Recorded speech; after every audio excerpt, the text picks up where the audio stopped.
E eu quero pensar com vocês usando o título Como Viver Livremente. Como Viver Livremente. Eu quero ler o texto de Romanos capítulo 8, versículo 1. É uma bomba atômica esse versículo. E ele diz assim: portanto, agora já não há condenação para os que estão em Cristo Jesus. Aleluia. Glória a Deus. Glória a Deus. Esse texto, ele é extremamente forte. Esse texto é a palavra de Deus. Esse texto revela a mente de Deus, como Deus pensa, como Deus vê. Não há condenação para aqueles que estão em Cristo Jesus. Há um tempo atrás, eu recebi um presente, uma caixa, e essa caixa continha chá. Os irmãos amados aí da igreja me presentearam. E tinha um cartão, não era esse, parecido com esse aqui, um cartãozinho de presente. E no cartãozinho estava escrito assim: ao irmão e amigo pastor Pio, este chá é uma pequena demonstração do nosso carinho e gratidão por você e sua família. E assinaram. E assinaram. Então eu tinha em minhas mãos uma caixa que continha um chá muito excelente, muito especial. Eu estava indo para o carro, para depois ir para casa, levando aquela caixinha com muito cuidado nas minhas mãos, e alguém que me encontrou perguntou: o que foi que você ganhou? E eu disse, expressando a minha alegria: isso aqui é um chá muito especial. Eu não havia ainda aberto a caixa. Eu não abri ainda. Ela estava ainda fechadinha nas minhas mãos. E, embora eu não tivesse aberto a caixa, o cartão dizia que ali era chá, tinha um chá ali. Por isso eu disse para a pessoa: eu ganhei chá. Eu ganhei um chá muito especial. As palavras do cartão revelavam o conteúdo da caixa.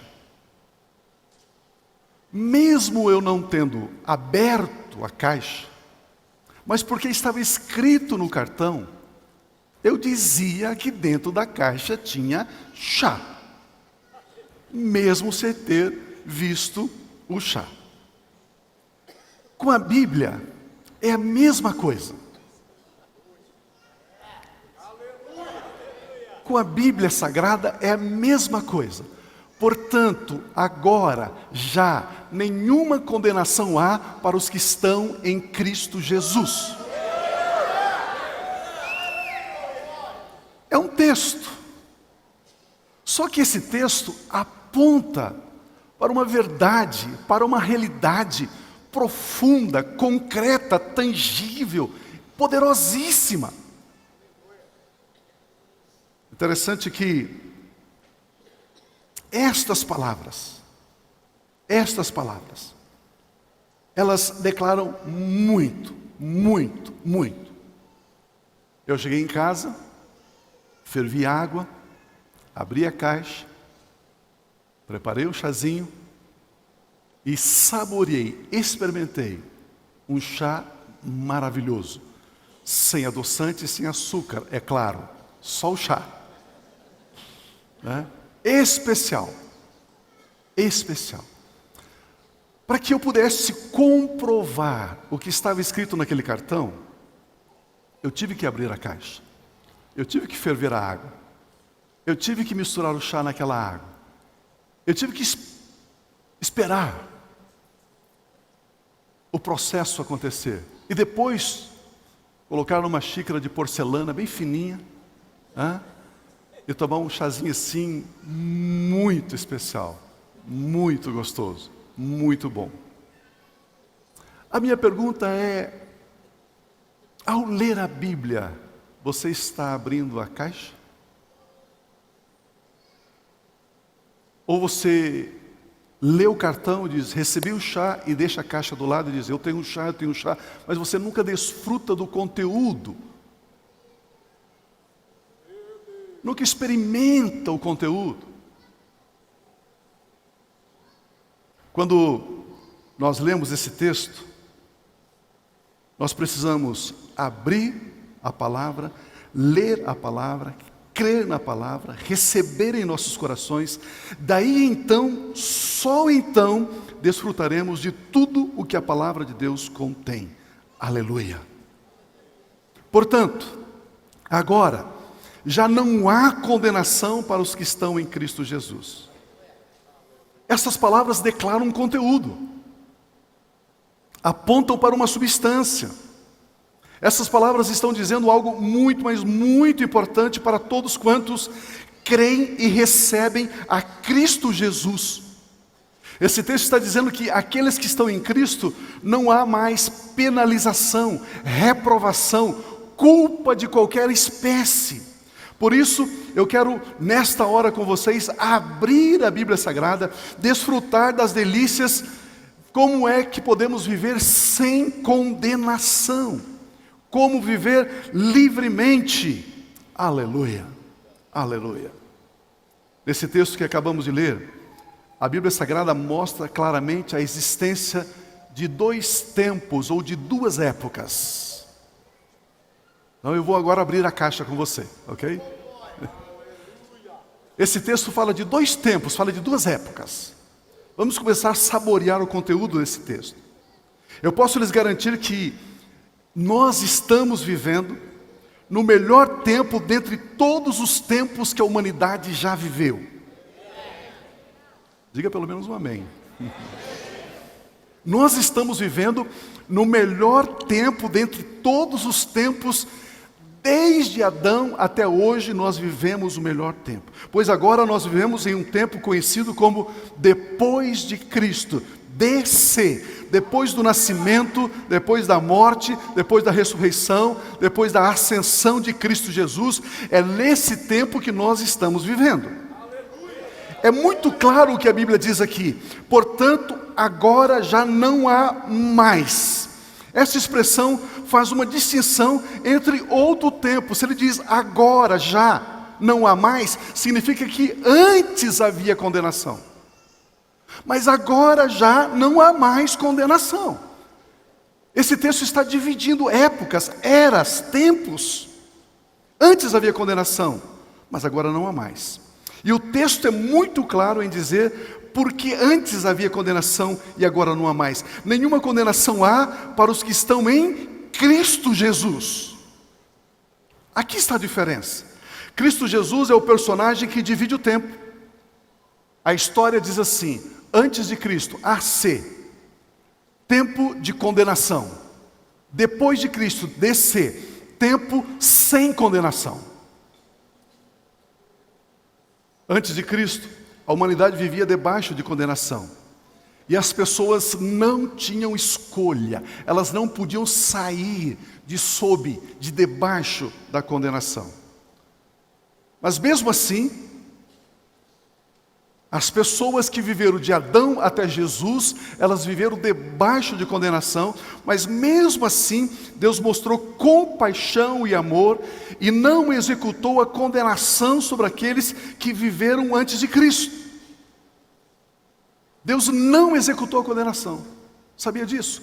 Todos os que viveram antes de Cristo, viveram debaixo de condenação, mas mesmo assim, Deus não pesou a mão, Deus não trouxe condenação sobre a humanidade. Olha o que está escrito, por gentileza, Romanos 3, 25.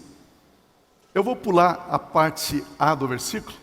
Deus o ofereceu a quem? Jesus. Deus o ofereceu Jesus como sacrifício para propiciação. A palavra propiciação é favor, favorecimento, mediante a fé, pelo seu sangue demonstrando a sua justiça. Agora a parte final ali. Em sua tolerância, havia deixado impunes os pecados anteriormente cometidos. Embora todos, de Adão até Jesus, estavam debaixo de condenação, mas por causa do amor, da compaixão, em sua tolerância, Deus não aplicou a sentença punitiva sobre eles.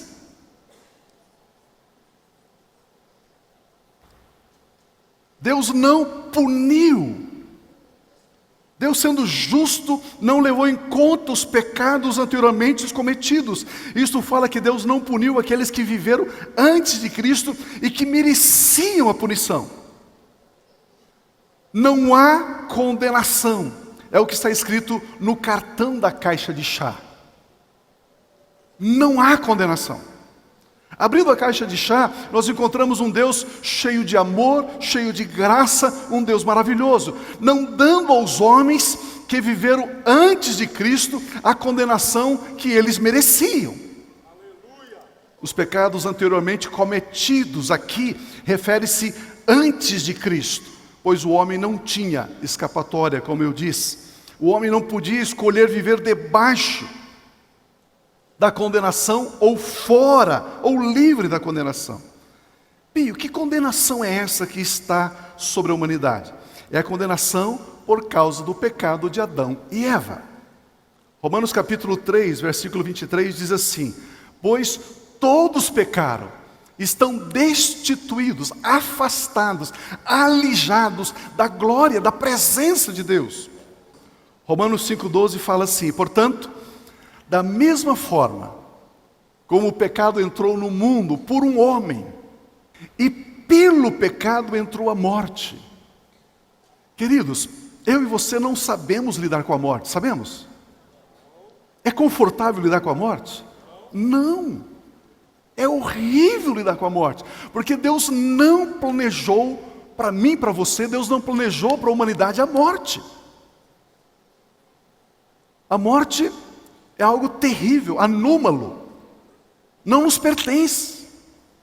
Olha o que diz o texto de novo: portanto, da mesma forma como o pecado entrou no mundo por um homem, por Adão, e pelo pecado a morte, assim também a morte veio a todos os homens, porque todos pecaram, todos nasceram em Adão, e todos pecaram. E aí todos estavam debaixo de condenação. Mereciam a punição, a morte eterna, a destruição eterna. A humanidade então herdou o pecado de Adão. Isso trouxe condenação a cada ser humano. Esta é a razão de Deus ter enviado o seu Filho unigênito, Jesus, para tirar esta condenação, para tirar o pecado introduzido por Adão e tirar juntamente com o pecado a condenação que estava sobre cada ser humano. Queridos, esta é a razão da existência da vinda de Jesus. Por isso Jesus nasceu. Por isso Jesus foi dado. Olha o texto de João 3, 17 e 18. Pois Deus enviou o seu Filho ao mundo, não para condenar o mundo, mas para que o mundo fosse salvo por meio de Jesus. Quem crer em Jesus, quem nele crê, não é condenado. Mas quem não crê, já está condenado, já permanece debaixo da condenação, por não crer no nome do Filho unigênito de Deus.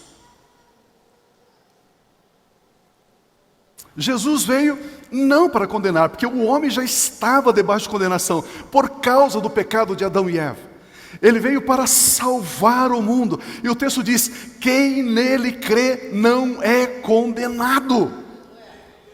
Diga comigo assim: eu creio em Jesus Cristo, o Filho de Deus.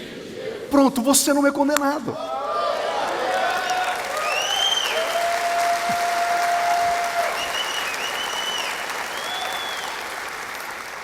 Perceba, nós estamos abrindo a caixinha de chá, já estamos, fervendo a água. Quem nele crê não é condenado. Você já está recebendo os benefícios do cartão. Quem nele crê não é condenado. Jesus Cristo não veio implantar mais uma religião, pelo amor de Deus. Que religião que você é? Que religião que você é? Nenhuma. Que religião que você é? Nenhuma. Jesus, ele não veio implantar uma religião. A humanidade não necessitava de religião, a humanidade necessitava de um Salvador, que tira a herança do pecado de Adão, que tira a condenação. Era esta a necessidade da humanidade, e foi isso que Jesus veio fazer. Por essa razão, depois do nascimento de Jesus, abre-se a porta da escolha para cada pessoa. Por isso, nós festejamos o Natal, pois festejamos o nascimento de Jesus, festejamos o nascimento do Salvador, que veio para tirar a condenação da humanidade. Isso é Natal.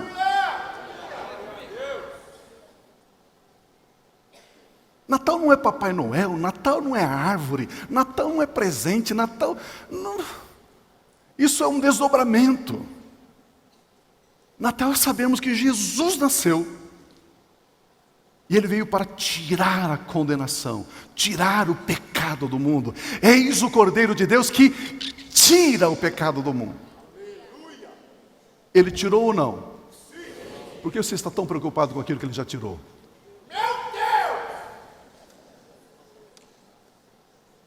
Queridos, a Bíblia diz, eis o Cordeiro de Deus que tira o pecado do mundo. E eu e você nos comportamos como se Ele tivesse falhado na missão dele. Ele falhou? Jesus fracassou?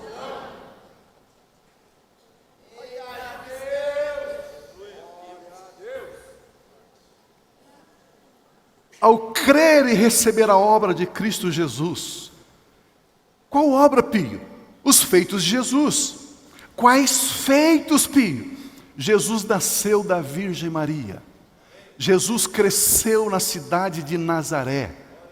Jesus foi batizado nas águas do Jordão. O Espírito Santo desceu sobre ele, ungiu, transformando ele em Cristo. A palavra Cristo significa ungido, Messias, ungido. Transformando ele em Cristo, Messias.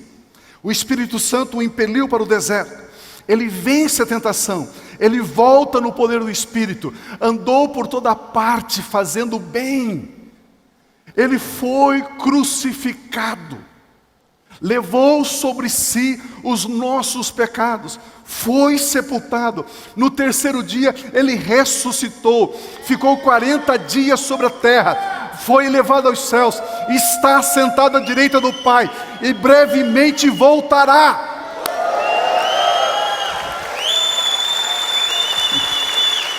Aleluia. Esta é a obra de Jesus. Eu creio nisso, creio. Pronto, não há condenação. Esta é a obra de Jesus. Ao crer nesta obra, o homem está recebendo o perdão dos seus pecados. Ao crermos que Jesus Cristo na cruz tirou os nossos pecados, e juntamente com o meu pecado é removida a condenação. A condenação é devida ao pecado.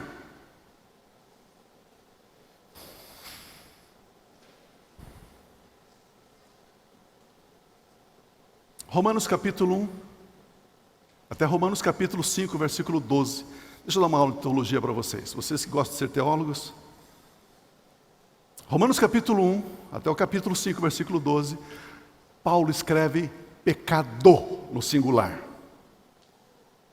Romanos capítulo 5, versículo 12 em diante, até o capítulo 8, Paulo escreve a palavra pecados no plural. Querido, pecado é uma coisa, pecados é outra coisa.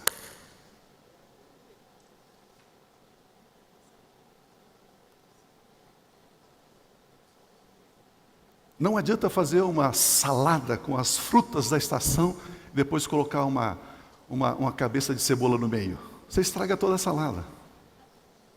Uma coisa é uma coisa, outra coisa é outra coisa, já dizia alguém aí. A Bíblia, ela é extremamente cuidadosa com as palavras. Aquilo está escrito daquele jeito, porque é daquele jeito. Mas eu, muitas vezes, leio a Bíblia como se estivesse lendo um jornal. Ah, não concordo com isso, não aceito isso, não concordo.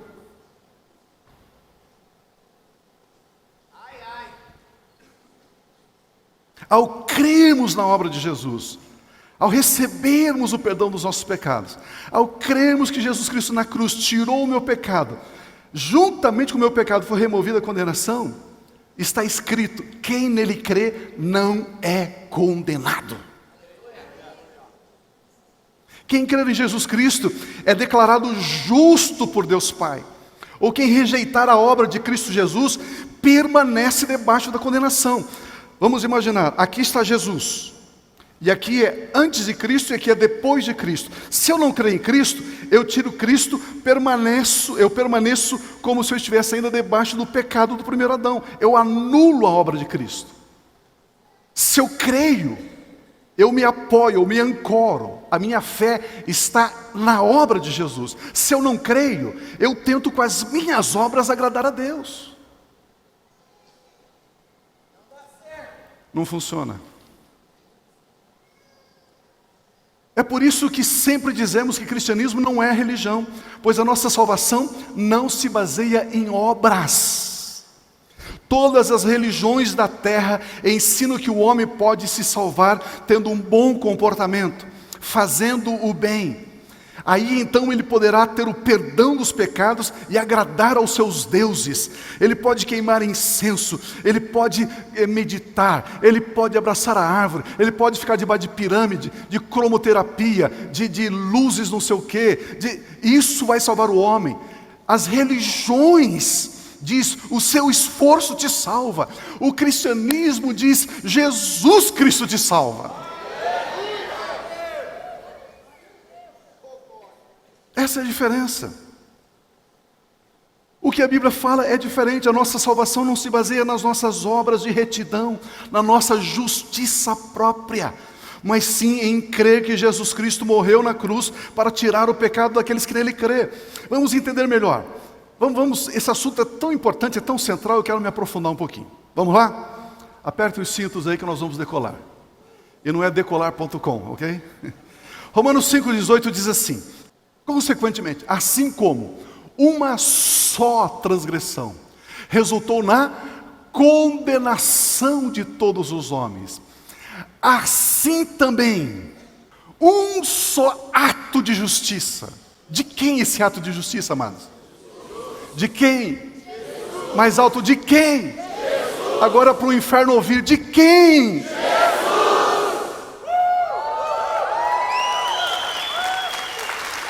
Aleluia, aleluia.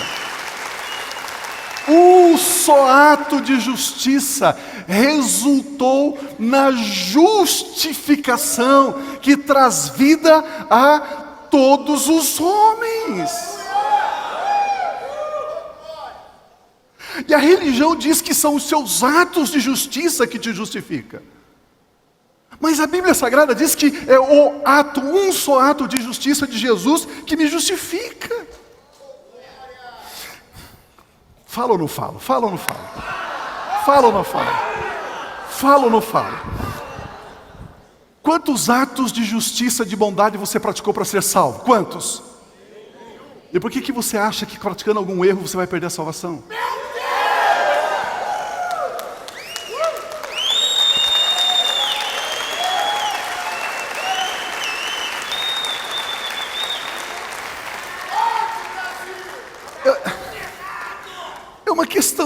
É uma questão de ler e abrir a caixa de chá.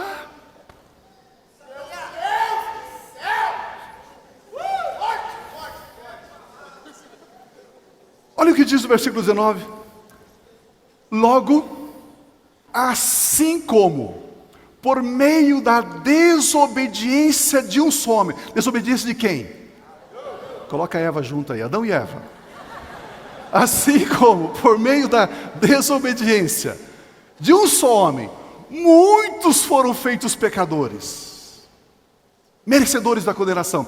Assim também, por meio da obediência de um único homem. Quem? Jesus. Ah, não é a sua obediência que te salva? Não é a sua obediência que te salva? Não é o seu jejum que te salva? Não é o seu dízimo e a sua oferta que te faz ser abençoado?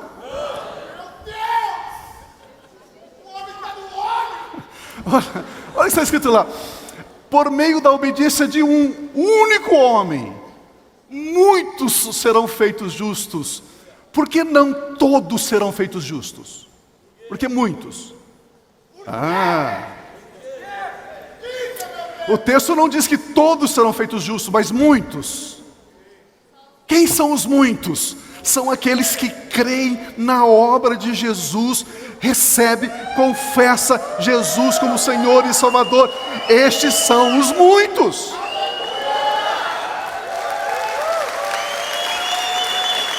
Meu Deus! O texto é muito claro, amados. Qual foi o meio que nos tornou condenados? A desobediência de Adão. Qual foi o meio que nos tornou justos? A obediência de Jesus Cristo. Fé cristã, evangelho não tem nada a ver.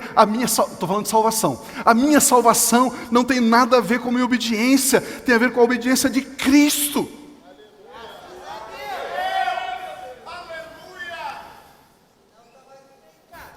Veja que o homem não se tornou condenável porque ele fez algo terrível. A humanidade não se tornou condenável porque a humanidade fez algo terrível, mas sim porque Adão fez algo terrível e a humanidade herdou a condenação de Adão.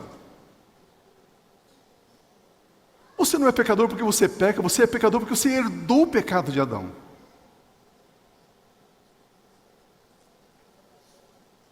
Veja, da mesma forma, o homem não se torna justo porque faz atos de justiça, atos de retidão, atos de bondade, mas sim porque crê e recebe no ato de obediência e de justiça de Cristo Jesus. Queridos, a condenação foi herdada, a justificação também é herdada, o perdão é herança. Você não é perdoado, você diz assim: Deus, perdoa os meus pecados. Aí Ele te perdoa. Se você diz: Deus, perdoa os meus pecados, Ele te perdoa. Ao pedir perdão, Ele vai ter que fazer algo. Mas quando você diz assim: Deus, eu recebo o perdão, você está dizendo que Ele já fez algo em Cristo Jesus.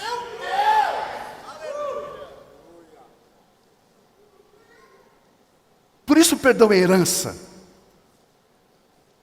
Ele não te perdoa porque você pediu perdão. Ele já te perdoou em Cristo. Você precisa reconhecer e receber o perdão.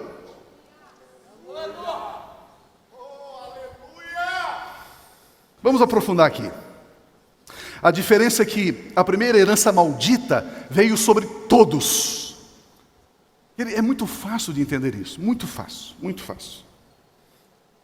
Eu acho que é muito fácil. Quantos seres humanos tinha lá no Éden? Quantos tinham lá? 2, Adão e Eva. E os dois pecaram. Os dois erraram. Todos os filhos, os descendentes de Adão e Eva, a humanidade que descende de Adão e Eva, nasce em pecado, nasce em condenação. Ok? Por isso todos pecaram. Quando Jesus vem, Jesus morre na cruz, derrama o sangue puro dele, para purificar, para tirar o pecado.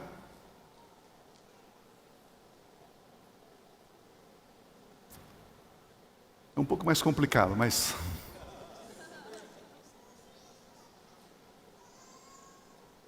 Jesus... Como que eu falo isso? Você consegue colocar Êxodo 12, 13, se eu não me engano? O sangue será um sinal para indicar as casas em que vocês estiverem. Quando eu vir o sangue, passarei adiante. A praga de destruição nos atingirá quando eu ferir o Egito. Quem está falando esse texto aí? Deus. O sangue era para quem ver? Deus. O sangue nos umbrais das portas era para Deus ver. O sangue não era para os israelitas verem. Era para Deus ver. Consegue entender isso? Quando Jesus derramou o sangue dele na cruz, Ele derramou o sangue para quem? Era uma exigência de Deus. O sangue foi para Deus ver. A morte de Jesus foi para pagar a dívida que a humanidade tinha com Deus. E ao recebermos o sacrifício e a obra de Cristo, nós nos beneficiamos do sangue. Consegue entender isso? Mais ou menos. Vamos para lá, deixa para lá. A diferença é que a primeira herança maldita, Adão e Eva, veio sobre todos. E a herança bendita de Jesus pertence a todos. Sim, potencialmente o sangue veio, tirou o pecado para salvar a todos. Automaticamente, não, somente aqueles que creem. O pecado de Adão veio sobre todos, mesmo aqueles que não cometeram o pecado na semelhança de Adão. Todos pecaram. Só que a justificação é diferente. A justificação é para quem quer, para quem crê, para quem aceita. Ele recebe a justificação. A herança do primeiro Adão, vamos dizer assim, é automática. A humanidade foi obrigada a receber a condenação. A justificação do último Adão não é automática. Somente aqueles que recebem a abundância da graça e a dádiva da justiça é que reinam em vida. Somente aqueles que lambanam. Consegue ver a diferença? O pecado do primeiro Adão passou a todos. A justificação de Jesus não passou a todos. Está disponível a todos. Mas só aqueles que abrem a caixinha e pegam o chá é que desfrutam.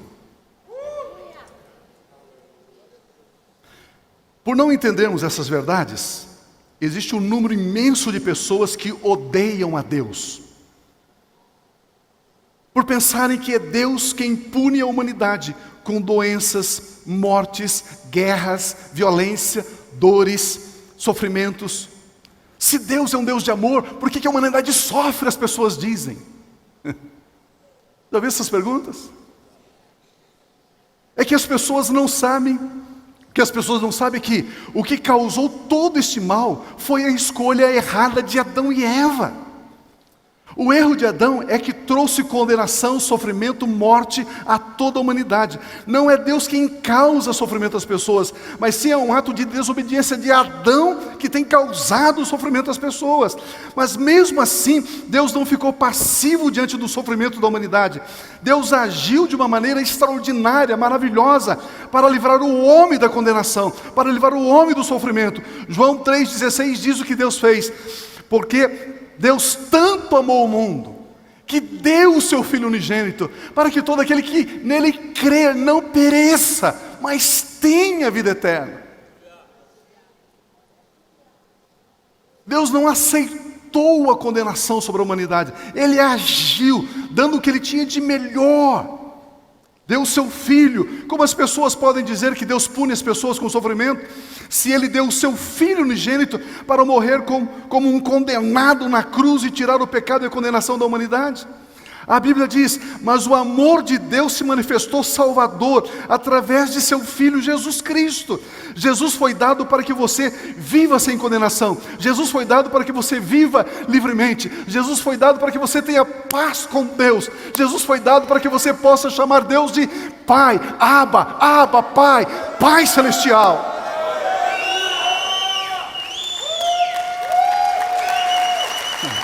Aleluia. Por isso a Bíblia Sagrada compara Jesus como o último Adão. A Bíblia diz que Jesus é o último Adão, para comparar com o primeiro. O primeiro Adão gerou uma humanidade debaixo de condenação, doença, tristeza, guerras, inimizades, vícios, adultérios, traições, amargura, rancor. O primeiro Adão, com o erro dele, trouxe tudo isso à humanidade. Mas o último Adão, que é Jesus Cristo, veio, morreu na cruz e tirou o pecado que o primeiro Adão introduziu no mundo. Agora o último Adão nos deu vida para vivermos sem condenação, para vivermos em paz, em vitória, em harmonia, em comunhão uns com os outros, para vivermos em felicidade, sendo mais que vencedores em Cristo Jesus. Queridos, Jesus veio e tirou o pecado do mundo, mas só aqueles que creem é que são livres do pecado. Os que não creem permanecem debaixo do pecado. Agora cada pessoa que pessoalmente crê na obra de Cristo, recebe pela fé, está justificado, ou seja, não tem mais condenação sobre a sua vida. Em Cristo Jesus não somos mais os excluídos, em Cristo Jesus não somos mais os marginalizados. Podemos desfrutar da paz interior, da alegria, da felicidade, da saúde, dos relacionamentos saudáveis. Pois temos paz com Deus através da obra de Jesus Cristo, aleluia. Irmãos, isto é cristianismo. Receber o perdão dos pecados e viver livre de condenação. Ter paz com Deus. É esta mensagem que as pessoas precisam ouvir. Esse é o Evangelho, essa é a boa notícia. Precisamos ir por toda essa cidade, por todos os bairros, em todos os prédios, e dizer isso. Você não precisa estar livre de condenação. Não, mas eu já tenho minha religião. Não estou falando de religião, eu estou falando do seu perdão dos seus pecados em Jesus. Não, mas os meus avós eram católicos, eram espíritas, era isso, era aquilo. Meu pai, minha mãe, eu também sou. Eu não quero mudar de religião. Não mude de religião. Receba o perdão dos seus pecados. Creia, ame e sirva a Jesus.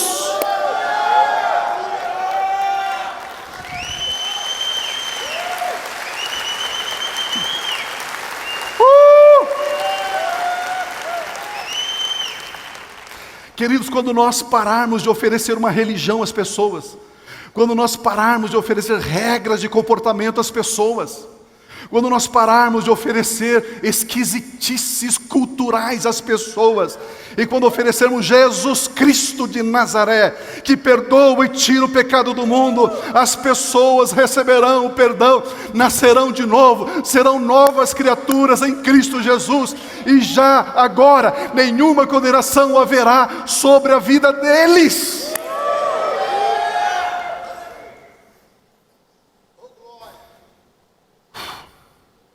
Fomos feitos justiça de Deus.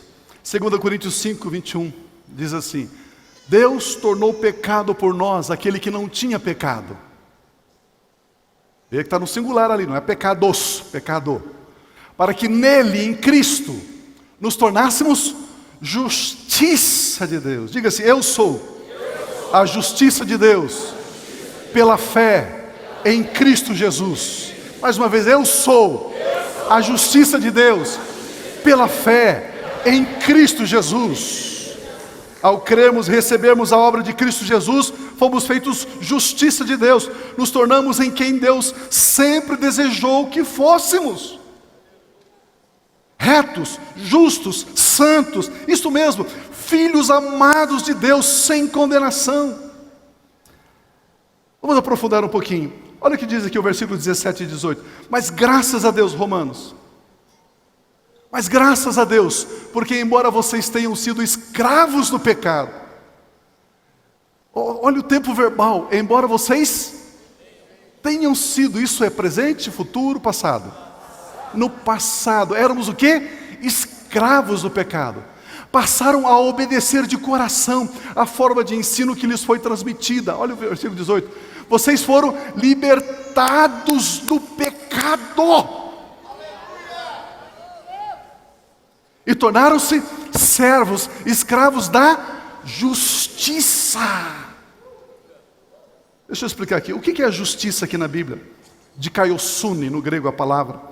Estado perfeito, estado aprovado, ser como deve ser, integridade, pureza. Quando o texto diz, vocês foram libertados do pecado, da condenação, e tornaram-se servos da justiça, vocês se tornaram o estado perfeito, aprovado por Deus, sem condenação, com integridade, com pureza de vida. Isso é servo da justiça. Ao sermos perdoados dos nossos pecados, não há condenação sobre nós. Nos tornamos servos de um outro Senhor. Qual Senhor? O Senhor Jesus Cristo é nosso Senhor. Porque recebendo a Cristo em nossas vidas, a perfeição dele é atribuída a nós. Aleluia. Vocês não entenderam? Por isso, nenhuma condenação há para os que estão em Cristo Jesus. Se não há condenação em Cristo, eu estou nele e não há condenação a mim.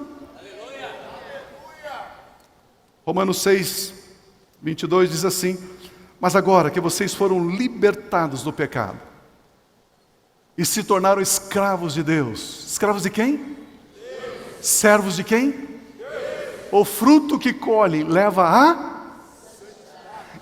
Pio, essa mensagem da graça leva as pessoas a pecar. Olha o que está escrito ali, irmão. Olha o que está escrito ali. Leia a Bíblia, pelo amor de Deus. O fruto que colhe leva à santidade. E o seu fim é a vida eterna.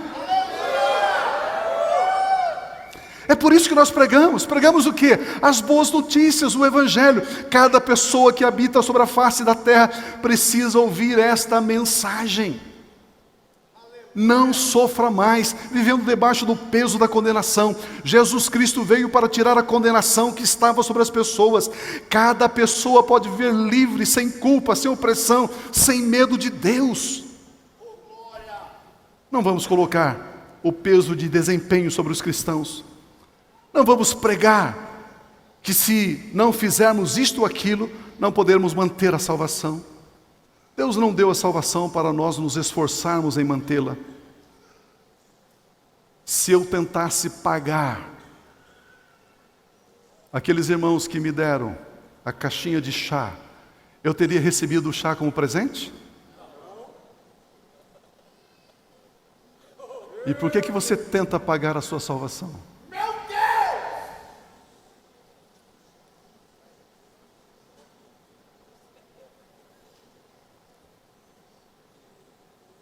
Como diz Paulo em Romanos 5, os que recebem a abundância da graça, os que recebem a dádiva da justiça, não os que fazem por merecer, reinarão em vida. Paulo, o apóstolo, saiu por toda parte levando essa mensagem. Queridos, Paulo era perseguido por causa dessa mensagem que vocês estão ouvindo hoje aqui. Porque a religião nos ensina que você tem que pagar o preço, você tem que ralar, você tem que isso, você tem que aquilo. Mas em determinado momento, quando Paulo estava pregando essa mensagem, ele se depara com pessoas religiosas que começaram a combatê-lo, dizendo que a salvação necessitava de obras para ser confirmada e mantida. Paulo agora, acuado, acossado pelos religiosos. Você está pregando, está errado. Marcaram uma reunião em Jerusalém. E aí eles subiram em Jerusalém para tratar esse assunto. Vamos ver a ata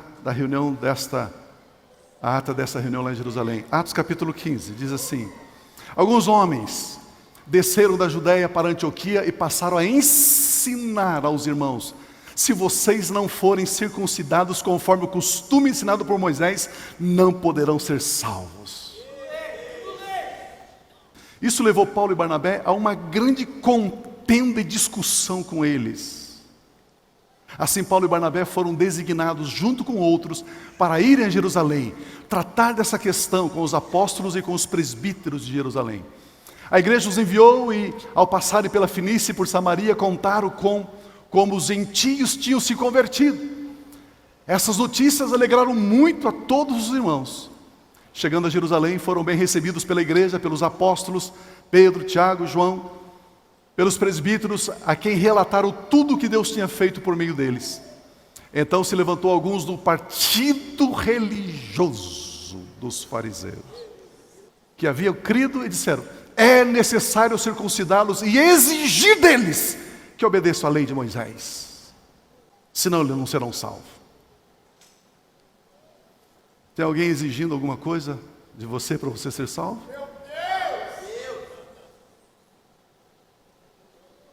Os apóstolos e os presbíteros se reuniram para considerar essa questão. Depois de muita discussão, Pedro levantou-se e dirigiu-se a eles: irmãos, vocês sabem que há muito tempo Deus me escolheu dentre vocês para que os gentios ouvissem de meus lábios a mensagem do Evangelho, as boas novas, e crescem. Deus, que conhece os corações, demonstrou que os aceitou, dando-lhes o Espírito Santo, como antes nos tinha concedido. Ele não fez distinção alguma entre nós, judeus, e eles, gentios, visto que purificou os seus corações. Como?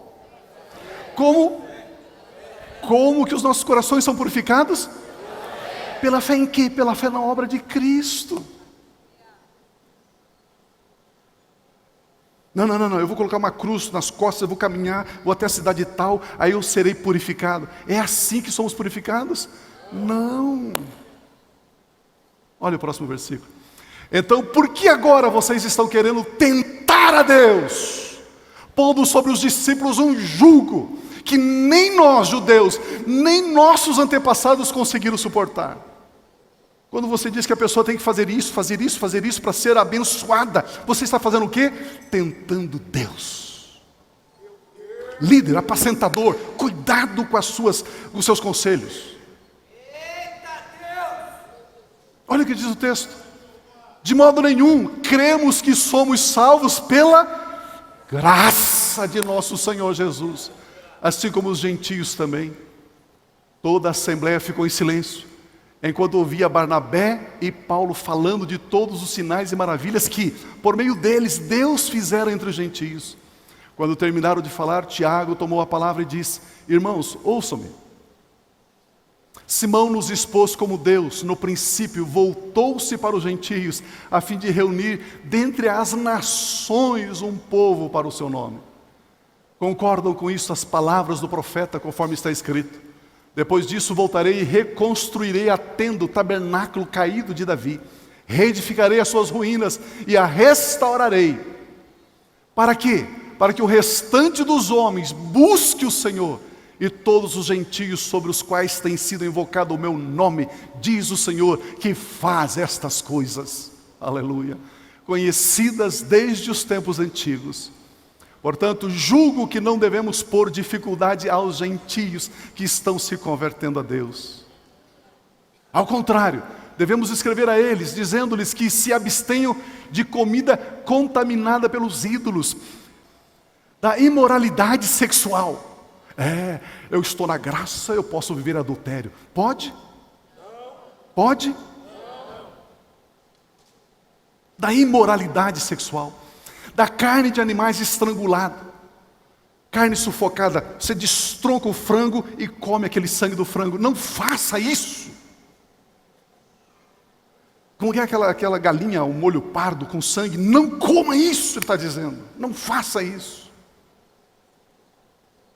Olha lá, de carne de animais estrangulados e do sangue, não coma sangue, pois desde os tempos antigos, Moisés é pregado em todas as cidades, sendo lido nas sinagogas todos os sábados.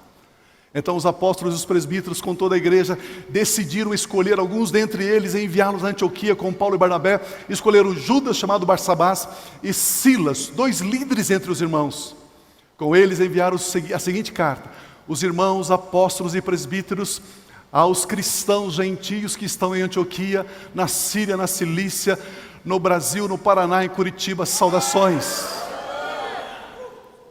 Soubemos que alguns saíram do nosso meio, sem nossa autorização, e os perturbaram, transtornando a mente de vocês com o que disseram.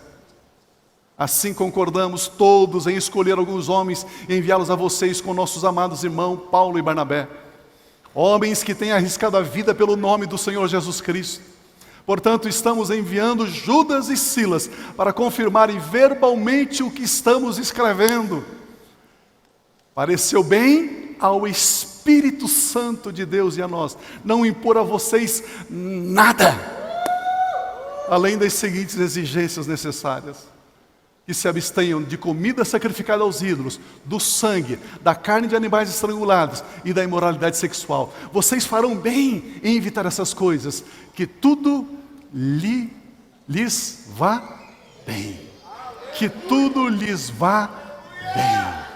Que tudo lhes vá bem. Meu Deus.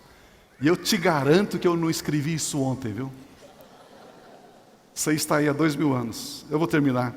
Efésios 2:4 diz: todavia, Deus que é rico em misericórdia. Deus é o quê? Rico. Pelo seu grande amor com que nos amou. Nunca diga que Deus causa o sofrimento na humanidade. Ele nos amou com grande amor.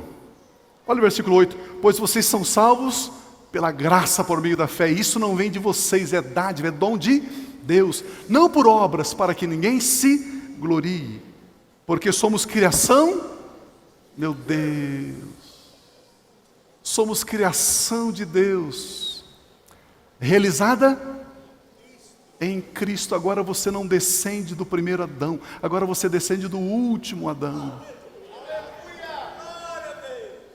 Criação de Deus em Cristo Jesus, para fazermos boas obras, as quais Deus preparou antes para que nós as praticarmos. Fomos criados de novo, nascemos de novo da parte de Deus. As boas obras são obras de gratidão a Deus pelo fato dele ter enviado o seu Filho Jesus para morrer em nosso lugar. Por isso trabalhamos e nos esforçamos, não para obter, mas porque já recebemos da parte de Deus. Queridos, as nossas obras, elas devem ser feitas com amor, com esmero, com dedicação, não para termos uma recompensa. Não. Mas porque Ele já nos deu, Ele já tirou a condenação, Ele já tirou o nosso pecado, Ele já nos purificou, Ele já nos fez herdeiro dEle, por isso nós trabalhamos. Nós não trabalhamos, queridos, você não ora para receber, para merecer algo. Eu tenho calos no joelho. Não, você ora por amor e gratidão. Você lê a Bíblia por amor e gratidão. Você evangeliza por amor e gratidão. Você traz os seus dízimos e ofertas por amor e gratidão. Você tem comunhão com os irmãos por amor e gratidão. Você trabalha até a exaustão por amor e gratidão. Viva sem condenação. Viva por gratidão e amor por aquele que era, que é e sempre será. Vamos ficar em pé, por gentileza? Eu quero ler esse texto para você. Mas em todas essas coisas somos mais que vencedores por meio daquele que nos amou. Pois eu estou convencido de que nem a morte nem a vida, nem anjos nem demônios, nem o presente nem o futuro, nem quaisquer poderes, nem altura e nem profundidade, nem qualquer outra coisa na criação será capaz de nos separar do amor de Deus que está em Cristo Jesus, o nosso Senhor, o nosso Salvador. Aleluia. Se você sentir liberdade, se você puder, levante a sua mão. Aleluia. Pai Celestial, obrigado.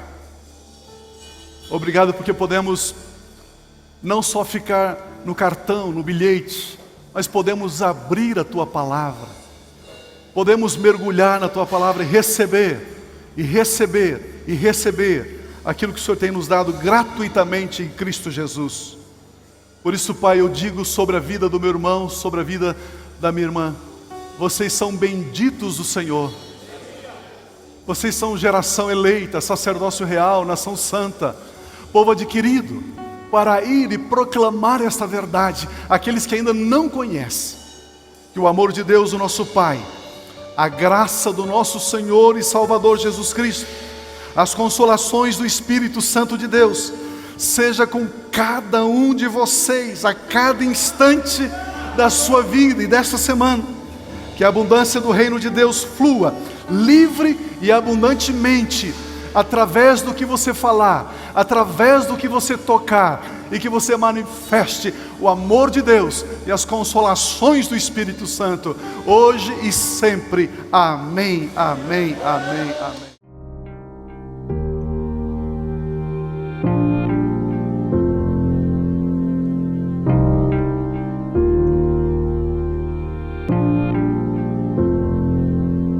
Não tem nada a ver com o que temos ou com o que fazemos, tem a ver com o que somos.